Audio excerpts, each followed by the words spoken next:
Hello friend, this is Vikrant and welcome to my channel study night. आज मैं भूगोल के अंतर्गत मैं आपको आज भारत की मिट्टियां पढ़ाऊंगा, क्योंकि इससे एग्जाम में क्वेश्चन कभी ना कभी पूछा गया है। एग्जाम में क्वेश्चन मैं एक ही बात को मैं 2 बार रिपीट कर चुका हूं और मुझे ये नहीं बोलना चाहिए था।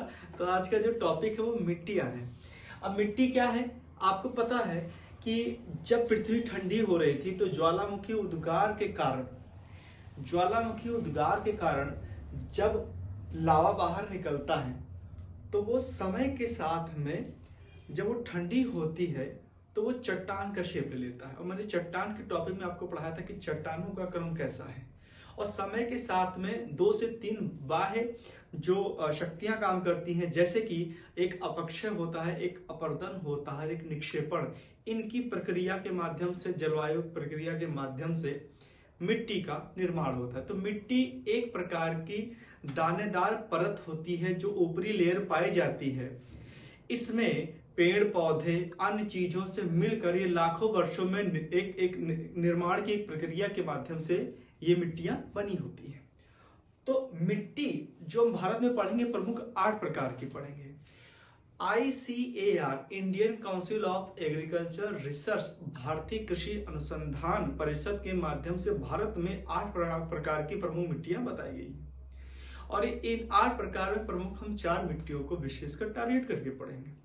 इन 4 प्रकार की मिट्टियों में पहला है जलोढ़ मिट्टी, दूसरा लाल या पीली मिट्टी, एक काली मिट्टी है, और चौथा जो है वो लेटराइट मिट्टी है। वैसे शुष्क है मिट्टियां, पर्वतीय मिट्टियां हैं, दलदली मिट्टी या जैविक मिट्टी, ऐसी मिट्टियां और हैं। इनको भी थोड़ा पॉइंट ऑफ व्यू हम थोड़ा इसका पॉइंट देख लेंगे। ठीक है, तो सेशन स्टार्ट करते हैं बिना देरी किए हुए। आइए, भारत में प्रमुख तरीके से मैंने जो मिट्टी बताई वो है 8, और इसको ICAR के द्वारा प्रमाणित किया गया कि ये भारत में कुल 8 है। ओके, तो सबसे पहली जो मिट्टी है जलोढ़ मिट्टी। जो जलोढ़ मिट्टी है, भारत में सबसे ज्यादा जो क्षेत्रफल में अगर मिट्टी कोई पाई जाती है एरिया वाइज, तो सबसे ज्यादा वो कौन सी है? जलोढ़ मिट्टी। और जलोढ़ मिट्टी क्या होती है, जब नदियां चलती हैं तो अपने साथ में गाद, मिट्टी, बालू, इन सबको लेकर चलती हैं, और ये अपने अपवाह तंत्र में मिट्टियों को छोड़ती जाती हैं, तो एक पूरा एक मतलब एक मैदानी संरचना तैयार हो जाता है, वो जलोढ़ मिट्टी होगी। तो जलोढ़ मिट्टी कही जाए तो कुल 40% जितनी भी मिट्टियां हैं उसका 40% खाली क्या है? जलोढ़ मिट्टी। जलोढ़ मिट्टी का जो क्षेत्र है ये पंजाब से लेकर और इधर आप मेघालय इसके आगे तक जाएंगे, और ये देखिए पूर्वी तट और पश्चिमी तट को भी ये कवर करती है, मध्य प्रदेश रेंज को भी कवर करती है, गुजरात के क्षेत्र में भी जाती है, उत्तर प्रदेश, हरियाणा, ये पूरा उत्तर भारत के मैदान को भी कुछ कवर कर लेती है। ये जलोढ़ मिट्टी 2 प्रकार की होती है, एक खादर होती है और एक बांगर होती है। और जलोढ़ मिट्टी को कछारी मिट्टी भी कहा जाता है, कछारी मिट्टी भी कहा जाता है, और ये एरिया कितना है? 40%। एक खादर होती है, एक बांगर होती है। तो जब नदी अपने साथ में जब मिट्टी को लाती है और एक जगह जब इकट्ठा करती रहती है, तो जो समय के साथ वो पुरानी होती मिट्टी जाती है वो हो गई आपकी बांगर, और जो नई मिट्टी अपने साथ में लेकर आएंगी वो होगी खादर।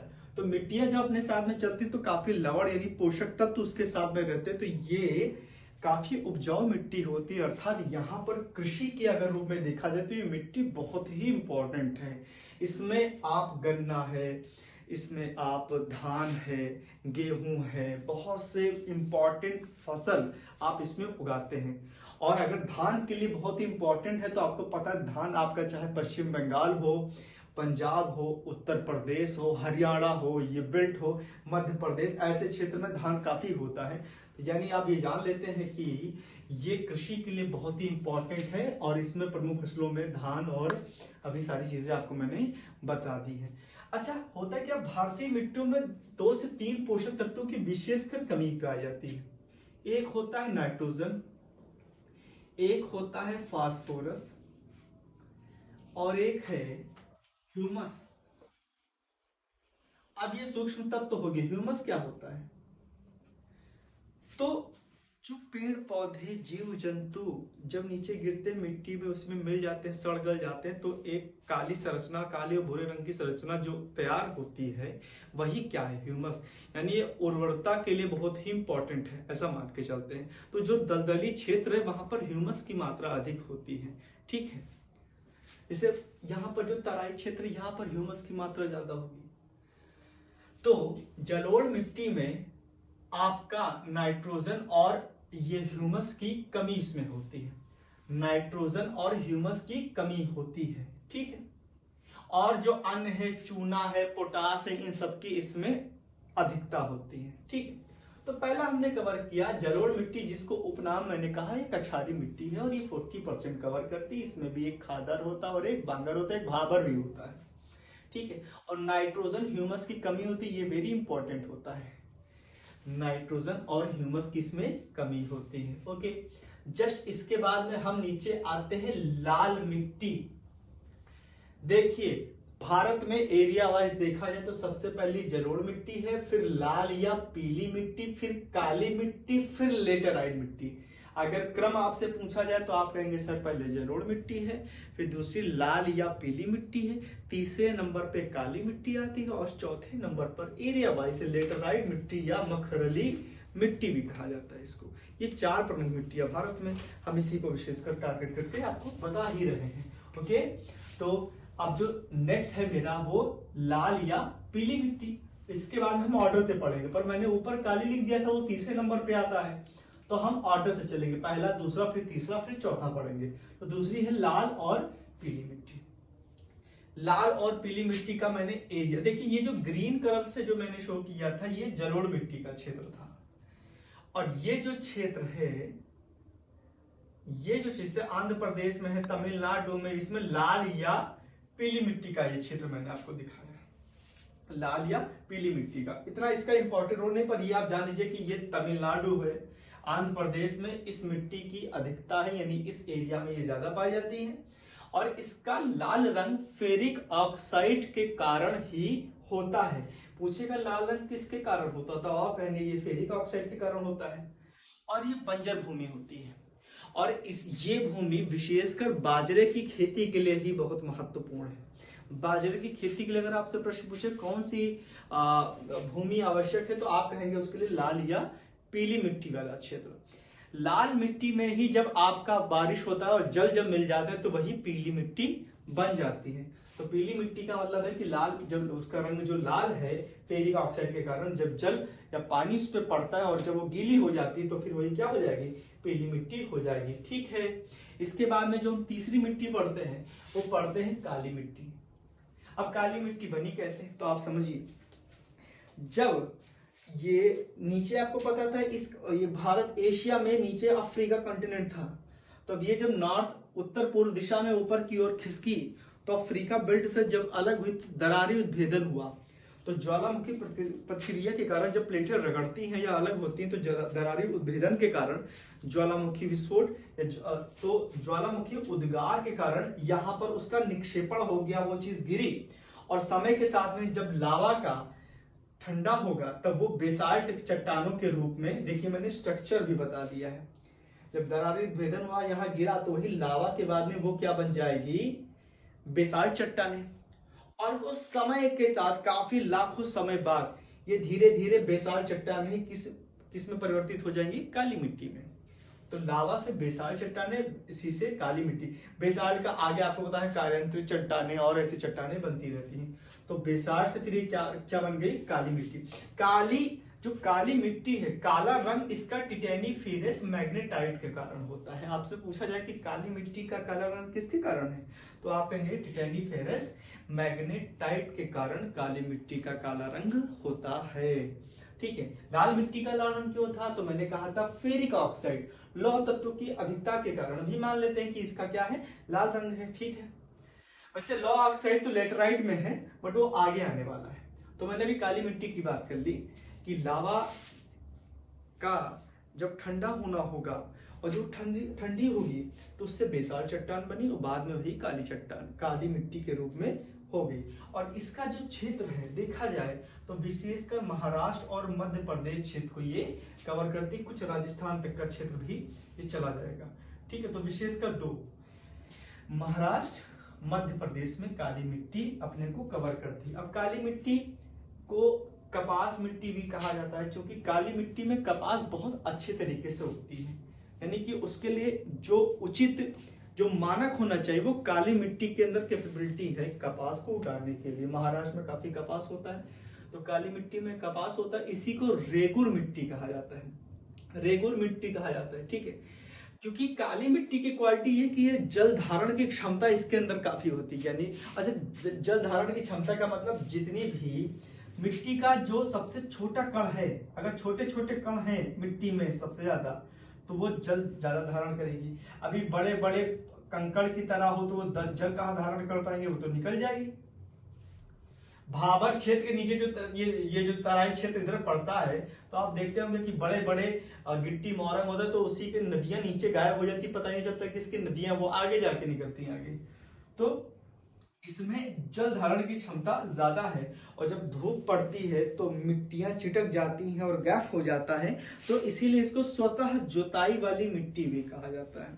काली मिट्टी की प्रॉपर्टी आपने ये देख ली, कपास के लिए इंपॉर्टेंट है, और ये स्वतः जुताई वाली मिट्टी है। इसमें नाइट्रोजन और ह्यूमस की कमी पाई जाती है। अब अपन क्या करेंगे कि नाइट्रोजन की जहां भी कमी हो वहां एक काम करिए, आप दलहनी फसलें उगाइए, नाइट्रोजन की पूर्ति अपने आप हो जाएगी। ठीक है ना, दलहनी फसलें जैसे कि मटर है, उड़द है, ऐसे दाल वाली जो फसलें हैं आप उनको करिए, तो उससे क्या होगा, आपको नाइट्रोजन की मात्रा पूरी हो जाएगी। ह्यूमस की कमी पाई जाएगी। आपको बता दें ह्यूमस का मतलब क्या है, जहां पर जीव जंतु पेड़ पौधे पत्तियां जमीन में मिल जाती है। और आपको पता है ये तो काली मिट्टी का क्षेत्र है, ये तो पठारी क्षेत्र ना। काली मिट्टी खासकर आपको प्रायद्वीपीय भारत में ही आप काली मिट्टी को पाएंगे, तो वहां ह्यूमस की ऑब्वियस से कमी आपको होगी। ठीक है, तो नाइट्रोजन की कमी और ह्यूमस की कमी काली मिट्टी की प्रॉपर्टी होगी। एक सबसे इंपॉर्टेंट मिट्टी है लेटराइट मिट्टी या मखरली मिट्टी कहा जाता है। ठीक है, लेटराइट मिट्टी उस क्षेत्र में पाई जाएगी जहां हाई टेम्परेचर और हाई रेन यानी उच्च वर्षा वाला क्षेत्र और उच्च तापमान वाला जहां क्षेत्र होगा वहां पर आप लेटराइट मिट्टी पाएंगे। और ये जितनी भी जगह पर ये लेटराइट जो मिट्टी होंगी, इसके लिए इंपॉर्टेंट पॉइंट क्या है ये देखिए, अभी आपको बताने वाला हूं। देखिए हाई टेम्परेचर और हाई रेन बताया, तो होता है कि जब बारिश अधिक होती है तो ऊपर के जो तत्व होते हैं महत्वपूर्ण, उसमें लीचिंग मतलब निश्चालन, वो छन छन के नीचे चली जाती है, तो सारे इंपॉर्टेंट तत्व वो नीचे चले जाते हैं। तो लेटराइट मिट्टी इसीलिए इंपॉर्टेंट है कि इसकी जो लीचिंग के कारण लेटराइट मिट्टी को क्वेश्चन पूछा गया है। अच्छा, लेटराइट मिट्टी में ये किस रंग का होता है, ये लाल रंग का होता है, और इसमें लौह ऑक्साइड और एल्यूमिनियम की अधिकता होती है। किन 2 तत्वों की अधिकता होती कहेंगे आप सर, कि ये लौह ऑक्साइड और एल्यूमिनियम की अधिकता होती है, और इसका रंग लाल होता है लौह ऑक्साइड के कारण। इसमें आपको पता है कि मैंने कह दिया नाइट्रोजन और ह्यूमस की कमी होती है। जब लीचिंग होगा सारी चीजें नीचे चली जाएंगी, बचेगा क्या, तो नाइट्रोजन और ह्यूमस की कमी होती है। और ये विशेषकर ये मालाबार तट एरिया पर पाया जाता है। आपको पता है ये मालाबार तट है, ये कोरोमंडल तट है, ऊपर पता है उत्तरी सरकार है, उत्कल तट है, इसके ऊपर आएंगे तो कोंकण या कन्नड़ तट हो जाएगा, और ये इसके ऊपर आएंगे तो कोंकण तट पड़ जाएगा। गुजरात से गोवा के बीच का क्षेत्र को कोंकण तट कहा जाता है। गोवा से लेकर कर्नाटक के मंगलूर के बीच के तट को कन्नड़ तट या किन्नरा तट कहा जाता है, और मंगलूर से लेकर कन्याकुमारी तमिलनाडु के क्षेत्र, यहाँ कन्याकुमारी है ना तमिलनाडु का, उसके बीच के क्षेत्र को मालाबार तट कहा जाता है। मालाबार तट पर ही 4 देशों का युद्धाभ्यास चलता है, जो नौसेना का युद्धाभ्यास क्वाड कहा जाता है, जिसमें अमेरिका, जापान, भारत, ऑस्ट्रेलिया मिलकर अपना युद्धाभ्यास करते हैं। तो मालाबार तट यही देख लेते हैं एक बार। ये मालाबार तट है, यहां से लेकर गोवा मंगलूर तक के, मंगलूर से गोवा तक के आपका कन्नड़ तट या केनरा तट, और यहाँ से लेकर गुजरात तक का क्षेत्र जो होगा ये आपका क्या कहा जाएगा, अभी मैंने आपको बताया था कोंकण तट हो गया, इधर मालाबार, इधर कोरोमंडल तट है। ठीक है, तो ये चीजें आपने देख ली, तो लेटराइट मिट्टी आपने देख ली। ओके, तो ये लेटराइट जो मिट्टी है मालाबार तट अर्थात केरल के क्षेत्र में होता है। अब आपको पता है कि कॉफी ऑफी साउथ इंडिया में विशेषकर होती है, तो कॉफी हो गया, काजू हो गया, इलायची हो गई। आपको पता है कार्डमम हिल की पहाड़ियों पर इलायची होता है, काफी मसालों की रानी भी कहा जाता है केरल को। ओणम त्योहार भी केरल में मनाया जाता है। ये कुछ फैक्ट, कुछ जीके का क्वेश्चन है। तो केरल में, केरल के तट है विशेषकर, यहाँ पर आपको लेटराइट मिट्टी पाई जाएगी। ये मालाबार तट का क्षेत्र है, यहाँ पर काजू, इलायची, कॉफी की अधिकता है। यहाँ पर ये फसल के लिए उपयुक्त मिट्टी क्वालिटी रखती है। ओके, तो 4 क्रम देख लिया, जलोढ़ मिट्टी देख ली, पीली या लाल मिट्टी देख ली, फिर काली मिट्टी देख ली, फिर हमने लेटराइट मिट्टी देख ली। शुष्क मिट्टी क्या होता है, यानी कि जहां पर बारिश कम हो, 250 सेंटीमीटर से बारिश जहां कम होगी वहां पर शुष्क क्षेत्र होने लगेगा धीरे धीरे। और शुष्क क्षेत्र आपको पता है, आप जनरली गेस करेंगे तो आप राजस्थान के जो पश्चिम क्षेत्र है यहीं पर शुष्क मिट्टी पाई जाती है। आप देखिए, एक लवड़ी मिट्टी होती है, तो वो शुष्क क्षेत्र के कारण ही लवड़ी मिट्टी होती है। लवड़ी मिट्टी जहां पर नमक की अधिकता हो जाए वहीं पर क्या हो जाएगी, लवड़ी मिट्टी। वन मिट्टी क्या होती है, यानी जो पर्वतीय प्रदेशों में जो मिट्टियां पाई जाएंगी वही वन मिट्टी होंगी। जैसे कि चाय वाय की खेती हो, जो भी है, तो वो वन क्षेत्र के में है। ठीक है, एक और है पीटमय मिट्टी, अर्थात इसका और नाम है दलदली मिट्टी, या इसी को जैविक मिट्टी कहते हैं। जब नदियां, कोई सपोज कर लिए गड्ढा है, तो नदी आके अगर अपना जल एक जगह गिरा देती है तो मिट्टी काफी मात्रा होती है, थोड़ा सा जल होता है, तो वो दलदल का अगर क्षेत्र बन गया, यानी वो प्राकृतिक रूप से उसकी संरचना अगर बन गई, तो उसमें क्या कहेंगे, जैविक मिट्टी, यानी कि उसमें जैव है, यानी कि उसमें आपको ह्यूमस आप उसमें पाएंगे। ये क्या आप उसमें पाएंगे, ह्यूमस की अधिकता उसमें होगी, यानी उसमें जैविक पदार्थ है, यानी कि अगर उसमें अगर कुछ उगाया जाए, उस मिट्टी का प्रयोग कर लिया जाए, तो काफी चीजें आपको उसमें खेती के लिए फायदेमंद होगी। तो पीटमय मिट्टी अर्थात दलदली मिट्टी अर्थात जैविक मिट्टी, इसमें जीवाश्म की अधिकता होती है, ऑब्वियस है होगी। ठीक है, क्योंकि सारी चीजें सड़ गल जाती हैं तो उसमें ह्यूमस की अधिकता हो जाती है। तो ये प्रमुख मिट्टियां आपने देखी। तो और एक चीज और होती है, पीएच वैल्यू के हिसाब से मिट्टियों का निर्धारण किया गया है। देखिए, 2 प्रकार की मिट्टी है, एक लवड़ी मिट्टी होती है, लवड़ी मिट्टी क्या है, लवड़ी मिट्टी अभी तो मैंने बताया था नमक की अधिकता की तरफ। तो लवड़ी मिट्टी का कुछ उपनाम देख लीजिए।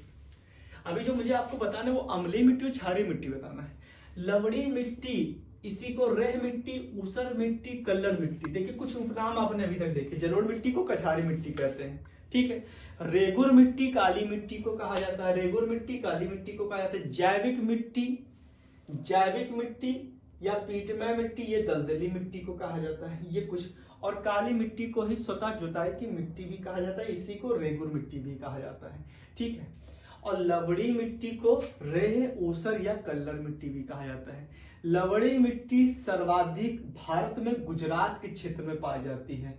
लवण की अधिकता है, तो गुजरात में सबसे ज्यादा आपकी कौन सी मिट्टी भी आती है, लवड़ी मिट्टी पाई जाती है। क्षारीय मिट्टी आपका देखा जाए तो उत्तर प्रदेश के बेल्ट में काफी पाई जाती है। ठीक है, तो मिट्टी में पीएच वैल्यू के हिसाब से एक होती है क्षारीय मिट्टी और एक होती है अम्लीय मिट्टी। पीएच वैल्यू अगर 7 से कम है तो अम्लीय मिट्टी होगी, और पीएच वैल्यू 7 से ज्यादा है तो क्षारीय मिट्टी यानी बेसिक मिट्टी और एसिडिक सॉइल है। तो होता क्या है कि अगर अम्लीय मिट्टी को उर्वर बनाना और खेती आपको करनी, तो आप इसमें आप लाइम यानी चूने का प्रयोग कर लीजिए। अम्लीय मिट्टी में चूने का प्रयोग करिए, और क्षारीय मिट्टी में अगर आपने जिप्सम का प्रयोग किया तो वो खेती के लिए अच्छी मिट्टी मानी जाती है। तो 2 चीजें होती हैं। अच्छा, ये क्वेश्चन पूछा था कि अम्लीय मिट्टी जहां पर है, अगर उसको आपको कृषि योग्य बनाना तो उसमें किस प्रकार के तत्व का या क्या उर्वरक डाला जाए, कुछ भी, तो आप कहेंगे सर कि अम्लीय में आप चूना डाल दीजिएगा और क्षारीय में आप जिप्सम डाल दीजिएगा। ठीक है ना। भारत के जो कृषि है, जो खेत है या जो जमीन है या स्थल है, इसमें विशेषकर नाइट्रोजन, फास्फोरस, ह्यूमस, जस्ता ऐसे सूक्ष्म तत्व होते हैं इनकी कमी होती है। ठीक है, तो क्षारीय में आपने कहा कि सर जिप्सम हो गया और अम्लीय में कह दिया कि आपने चूना हो गया। ये कुछ फैक्ट मैंने आपसे डिस्कस कर लिया है। अब मैं ऐसा कुछ देख लूं कि कुछ छूटा तो नहीं है आपका फैक्ट में। ठीक है, हाँ, तो अम्लीय मिट्टी का एक फैक्ट ये भी होगा कि ये जो चाय बागान का जो क्षेत्र है इसमें अम्लीय मिट्टी आपको पाई जाएगी। अच्छा, अम्लीय मिट्टी पाया कहाँ जाएगा? जहां ज्यादा बारिश होगी वहीं पर आपकी अम्लीय मिट्टी होगी, बारिश जहां कम होगी वहां आपकी क्षारीय मिट्टी होगी ना, यानी कि ठीक है। और सबसे ज्यादा क्षारीय मिट्टी भी आपको मैंने बताया था उत्तर प्रदेश का बेल्ट जो है वहां पर आपको कौन सी मिट्टी पाई जाएगी? आप कहेंगे क्षारीय मिट्टी पाई जाएगी। ठीक है, बारिश जहां ज्यादा हो रही है वहां अम्लीय मिट्टी, यानी कि जहाँ चाय बागान है तो चाय बागान है वहां पर अम्लीय यानी कि वो सीढ़ी नुमा संरचना बनाकर वहां पर चाय बागान की खेती की जाती है, पानी को स्टोर किया जाता है उस हिसाब से। ठीक है, ओके, तो लाइन चुना हो गया और ये कुछ इंपॉर्टेंट फैक्ट मैंने आपसे डिस्कस कर ली। और कुछ तो नहीं बचा हो? कुछ नहीं बचा है, सब हो गया। हो गया। तो आपको वीडियो अच्छी लगी तो प्लीज लाइक एंड सब्सक्राइब करिएगा। Thank you. बढ़िया